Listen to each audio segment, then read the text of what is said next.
but I need these women to just take, I don't know, 10, 15 minutes to really think about what it means for them to give up their mortality for this man that they met 6 months ago. Okay, we're doing this. One of my 2025 reading goals was to do long form content. I started this account like a year or two ago and I've just been reposting some shorts, but I love to yap and I love to yap about books, so I want to make long form content. Initially, my first video was gonna be my top reads of 2024, which then turned into what I read in January, which then turned into what I read in February, and then I only read one book in March, so here we are. The point is that we're doing it, and by we I mean me.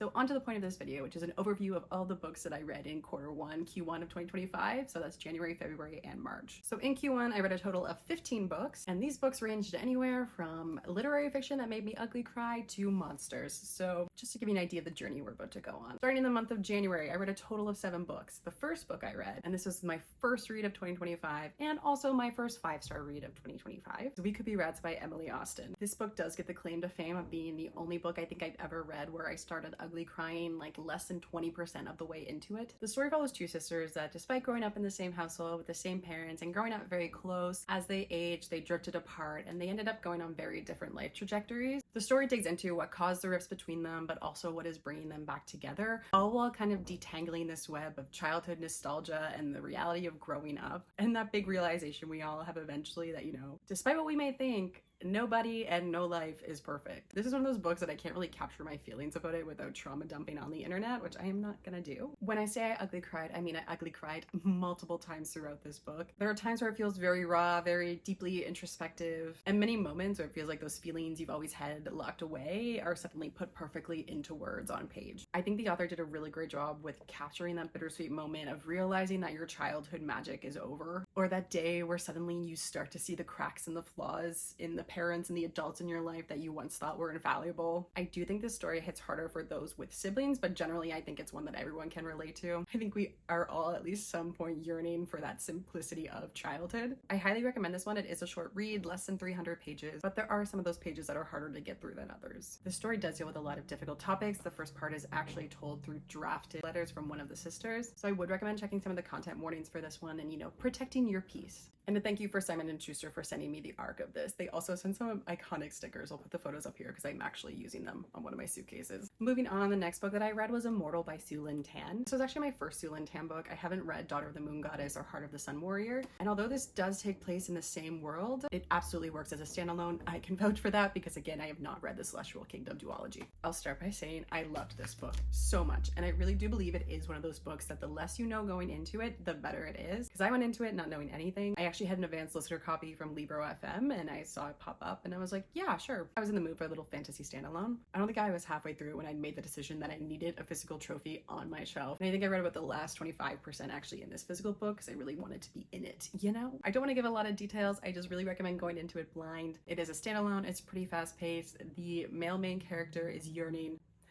so down bad, which is my favorite. The romance aspect of it had me screaming, crying, throwing up by the end of it, and this has very strong rereadability potential. Needless to say, the Celestial Kingdom duology has moved very high up into my TBR list because I loved what I read here and I just want to read more of it. Next up was I Got Abducted by Aliens and Now I'm Trapped in a Rom-Com by Kimberly Lemming. I'm almost ashamed to admit that I haven't read anything from the Mead and Mishap series, but it has been on my TBR for a while, so this was my first Kimberly Lemming book. The story features Dory, who is a PhD student in wildlife biology, and one day she gets abducted by these owl-like aliens and ends up on this strange planet with a bunch of other crazy animals and species. As somebody who is a big fan of alien and monster romances, I was really looking forward to this one because it sounded right up my alley, but unfortunately it just didn't quite work for me. It was something in the writing style and the story structure.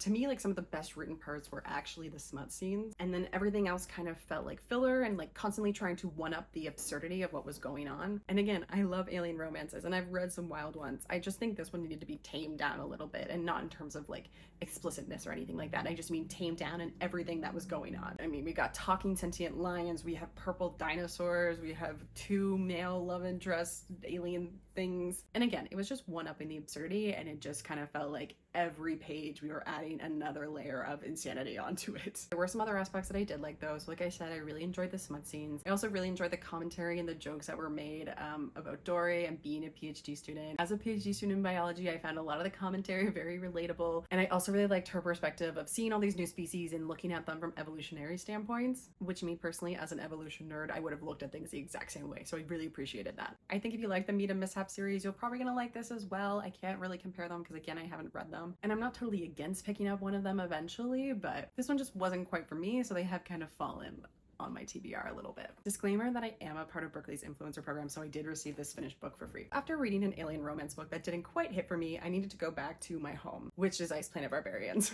So I did a reread of Barbarian's Hope by Ruby Dixon. This one is gonna be the latest one that's coming out in the special edition covers. So I did get an arc of this on NetGalley, even though I have already read it, but you know, one of my goals is to also triage my NetGalley percent, so this kind of helped with boosting it. I did do a full complete reread of this one. This is our first Alien on Alien action book, and it's a second chance romance. The female main character, Asha, has been in the other stories and she hasn't really been a great person. Getting this story from her POV and Himalo's POV, who is the male main character, as well as we got a couple chapters that were from Claire's point of view, which is one of the human characters that were introduced earlier in the books. They all worked to kind of help humanize her as a person. She's most definitely going through it. She had a lot of grief to process and she just wasn't doing a really great job of that. And Himalo, the main character, also had work to do in terms of communication because there was absolutely zero communication between them. Typical Ice Planet Barbarian fashion. There were things I laughed at. There's one specific scene where Claire the human is explaining to Asha some of the human tricks, and I was actually laughing out loud at that. Getting the switch to the alien pairing is a nice change of pace, and of course there were times that had me emo and then other times that had me flush, so just another great story in the Ice Planet Barbarian universe. Now, my problem with reading one Ice Planet Barbarian book is that I then wanted to go back and reread them all, so my personal compromise was that I got to read another Ruby Dixon book, but this one is one that I haven't read yet. Quick plug that I do have 2 custom challenges on Storygraphs specifically tracking Ruby Dixon books. One is just the Ice Planet Barbarian universe and the other one is Ruby's entire backlog. My goal is to 100% all of these, but if you want to join and want to track your own reading, please feel free to. I'll have all the links down there. But my compromise unread Ruby Dixon book was Bound to the Shadow Prince. This is a monster romance fantasy standalone. I read both through this paperback but also through the audiobook, which, quick note, if you are doing that, the chapters in the audiobook and the chapters in the physical book do not line up. I know this book was originally released as a serial, so I don't know if there's just something with the different formats that some communication was lost, but just a heads up, those do not match at all. The premise of this story is that in order to please one of the vengeful gods, 2 populations have to put somebody in a tower as like a sacrifice, one population being the humans and the other ones are these monster warrior creatures, and these guys have wings and claws and fangs, so true monsters. And the humans and the Nemeths, which are the monsters, don't like each other, so they go into it antagonistically and they're stuck in this tower basically living together for 7 years. And we all know what forced proximity can do to 2 people. As no shock, I absolutely adored this. This is a slow burn one, which slow burn Ruby is my favorite Ruby. Despite loving Ice Planet Barbarians, when she does slow burn romantasy, oh my god. She is also very highly underrated for her world building in my opinion, and this was just another great example of how good she is at that. And it is a standalone, which in my opinion there are never enough romantasy standalones in the world. Another one checked off the Ruby list. And then in the month of January I added one more Ruby book, which was Fire in His Blood. This is her Dragon Shifter apocalyptic romance series. Essentially the apocalypse happened and a portal basically opened up and all these dragons ended up in the human world. Throughout the first book we realized these dragons are actually shifters. They were just stuck in dragon form. I listened to the audiobook of this one. It was once upon a time where on Audible almost all of Ruby Dixon's books were included with your membership. That's how I listened to the first 15 Ice Planet Barbarian book. However, recently that is no longer the case. This one was included, but the rest of them aren't, and I'll get to those in a little bit. But I do always enjoy listening to the audiobooks of these ones. They're pretty easy to follow. Overall, I think this book gives you exactly what you expect you would get. I definitely don't love it as much as the Ice Planet Barbarian series, but it's still Ruby's writing, which I absolutely adore. So, and then the last book that I read in January was My Vampire Plus One by Jenna Levine. So this was the sequel to My Roommate is a Vampire, which for me was just an okay book. I was kind of let down by it. I thought there was a lot of potential there that was just never fully explored. This one follows characters that were introduced in the first one, and I do think I enjoyed this one slightly more. It does feature fake dating, which is one of my favorite tropes. However, there definitely could have been more of it in this book. And the story does lean towards the insta-love, which for me is one of my most despised tropes. And it kind of makes the whole fake dating thing a little bit less exciting. But there were some parts that I enjoyed and some parts that I swooned at. You just want a fun little like rom-com following vampires in the modern world, falling in love with a human. and you're not looking for anything crazy deep or anything deep in the vampire lore, then I think you'll be satisfied with this one. However, I need to get on my soapbox for a second. My biggest issue with both of these books really is how flippant that the main characters treat the reality of being and becoming a vampire. It's a book, it's fictional. I know it's not that serious, but I need these women to just take, I don't know, 10-15 minutes to really think about what it means for them to give up their mortality for this man that they met 6 months ago, at the most 6 months ago. These are women with families, careers, entire lives, and they're just ready to give it all up. I worded it that at times it feels like they're being love bombed, and not love bombed into the relationship, but love bombed into giving up their lives for some guy. And again, it's not that deep, and I know that. But if you're gonna have vampires in your story, that discussion needs to happen. I mean, hell, even Edward had the decency to push back against Bella on her decisions. I'm also not fully convinced that these stories wouldn't work if the vampire element was taken out of it. I think you basically have the exact same thing. There'd be some paranormal aspects that would be removed, but I think these would also work fine without the vampire trope, which again, to me, just means that there wasn't enough vampire stuff in it. Anyways, I will get off my vampire soapbox now. Moving on to February, the first book that I finished was Deep End by Ali Hazelwood. I am an Ali Hazelwood girly, so I did eat this up. It's a college sports romance. He's down bad, typical Ali fashion. I'd say this one is equally as spicy, if not a little bit more than Not in Love. So I know that there was one specific spicy scene that really irked me because it happened in a lab, and as a researcher, undergrads need to have more respect than that.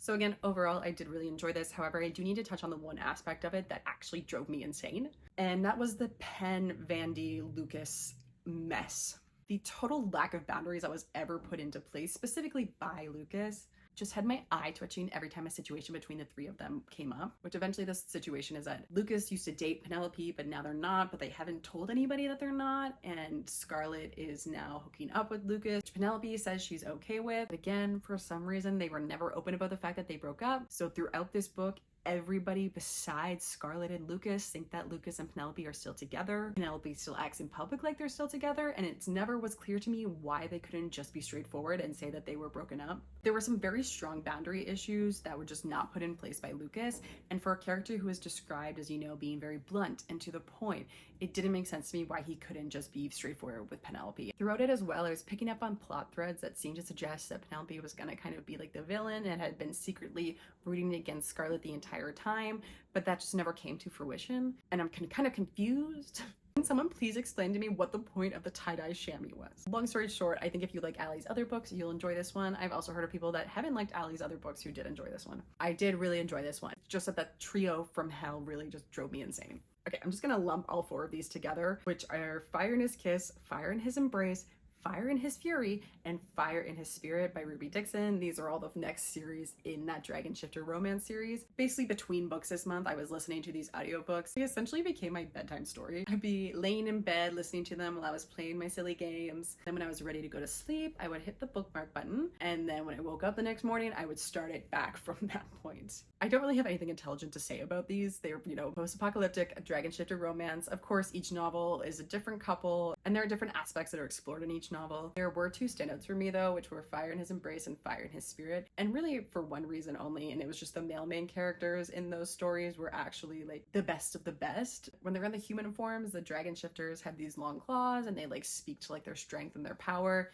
So in the first couple of books, like the men talked about them, but like didn't file them down because to them that represented their strength. But in these two books, especially Fire in His Embrace, these Dragon Shifters were willing to lose everything just to be with their mate. So they get to be in the top tier for me. Moving on, we have Wings of Starlight by Allison Saft. This was another one of my most anticipated reads for the year. For those who don't know, this is actually a prequel novel to a Tinkerbell movie, Secret of the Wings, which basically in this movie, there's this little kind of like side background story about this winter fairy and summer fairy that had a forbidden love, and one of them got hurt, and that's why like the winter and summer fairies don't get to interact with one another. And then it's revealed at the end that it was the queen of the warm fairies and the lord of the winter fairies that had that experience. And although it was just this like minor backplot, it has lived rent-free in my mind forever. And Disney actually pulled through and they hired Allison Saft to write the prequel, which I mean, if you were gonna choose anybody, I'm so glad it was her. So this tells the story of Queen Clarion and Lord Mallory Mallory when they first met as young fairies.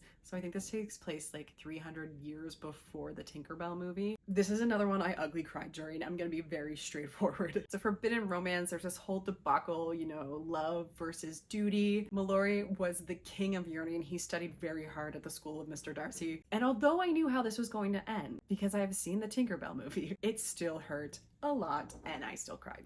I don't think you would have to have seen the Tinkerbell movie to enjoy this. I think it does stand on its own, and Allison does take the time to build the world around it. I think it definitely hurts more if you've seen the movie, and I did rewatch it after finishing this, and I did ugly cry again. It's been a very emotional couple months for me. Anyways, this was one of my most anticipated. It lived up to what I was hoping, and I do still feel like rereading it again just to feel something.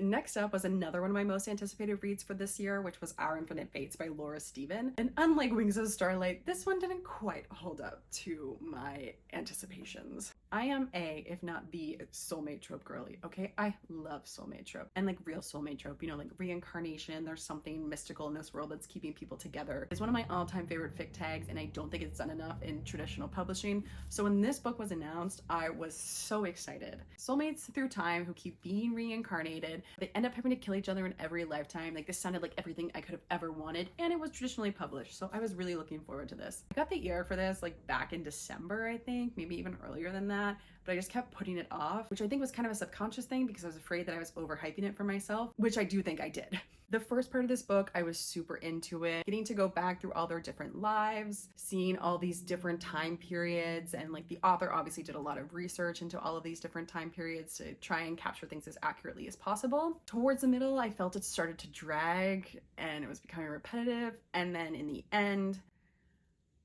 the twist of the end just felt like it came out of nowhere to me. I don't know. It just didn't work for me. It was okay, but I was waiting for it to be great, and I just feel like that moment never came for me. I will say I really enjoyed the way that the author handled soulmates and gender, in that when these characters are reincarnated, in each lifetime, they're reincarnated as different genders, which I think makes sense. And in terms of the soulmate trope, makes sense because it's not anything about like your person, your body, or anything like that. It's your soul. So who cares what body that is in? So I did really enjoy that aspect of it. It definitely wasn't a bad book, but it wasn't this amazing, immediately going into my God tier book that I had thought that it was really going to be for me. They can't all be God tier. And I also think part of it was definitely my own fault for overhyping this, because soulmate trope, again, is just means so much to me. I think I might be somewhat in the minority with this book because I know there are a lot of people that really enjoyed this, but I'm kind of sad I'm not one of those people. On the topic of this book though, and the reincarnation of different genders, first of all, this is the Owl Crate version, which part of the reason I signed up for Owl Crate a couple months ago was because I wanted the edition of this book, because I thought for sure I was going to be so obsessed with this book. But I got this one a couple weeks ago, and remember, I said that when they're reincarnated, they are reincarnated into different genders. And yet, in all of the character artwork for this special edition, which is all beautiful, I'm not saying anything against the artists, they're all beautiful, but all the character artwork is the male and female bodies. I mean, I'm not surprised, but I do think it's kind of like, come on, really? And then the one and only book that I read in the month of March was another Ruby Dixon book, and it was her latest one, which is the Sea-Ogre's Eager Bride. So my favorite Ruby Dixon series is actually the Aspects and Anchors series, which features 3 main novels: Bound to the Battle God, Sworn to the Shadow God, and Wed to the Wild God. And like this series, when I talk about Ruby Dixon's world building, is another one of those examples where it's just incredible, immaculate. And those first 2 books are delicious slow burn romance. I'm holding back from rereading them right now. I will be frank though, I still have not finished Wed to the Wild God because it is not a slow burn one and it just doesn't hit the same, you know? I will go back and finish it though. Throughout this Aspect and Anchors series, there are a bunch of different novellas inside of them, and this is the latest one. This is a monster romance, so the main male character in this is a half fish, half man who has 4 arms, 2 appendages below the belt, and I am not talking about his legs, and he lives on the back of a giant sea turtle. The female main character, Valessa, basically ends up being his bride because he is socially awkward and stumbled over his words during this trade, and then somehow ended up with her as his bride, and just was too embarrassed to go back on what he said. Despite some of the absurdities that I mentioned in this story, this is still such a tender, heartwarming story. Valessa, the female main character, starts out as a slave and then all of a sudden becomes this Fishman's Bride, and it could have been a very weird situation with power imbalance, but I think Ruby did a great job handling that and essentially giving the power back to Valessa. And Rhiannon, the main character, is just like such an oaf, kind of like a golden retriever type. I don't know, I loved him. But I do think this novella has like the perfect balance of tender romance, some steamy scenes, some funny comedic moments, and just two characters that I did really enjoy reading about. So that is a wrap on quarter 1 for Lydia's reading year. Overall, we're doing good. My goal for the year is 52, so I'm basically right on track. I have finished 2 books so far in the month of April, so we're again continuing on. For some of these books and other books that I've previously read, you can find more in-depth reviews on my Goodreads, my Storygraphs, and my Fable. And no, I don't want to talk about the fact that I am using 3 different reading tracking apps, at least not right now, maybe in a future video. If you stuck around and watched this entire thing, thank you. For those who have subscribed to my channel just from my shorts, extra big thank you to you. I hope you enjoyed this first foray into my long form content. If you did, I would love if you subscribed, liked the video, all of that good stuff that happens over here on YouTube. I think the biggest hurdle for me is just getting that first long form video content out there. So that is what this is gonna be, and I'm hoping it's all gonna be easier from here. Thanks for watching.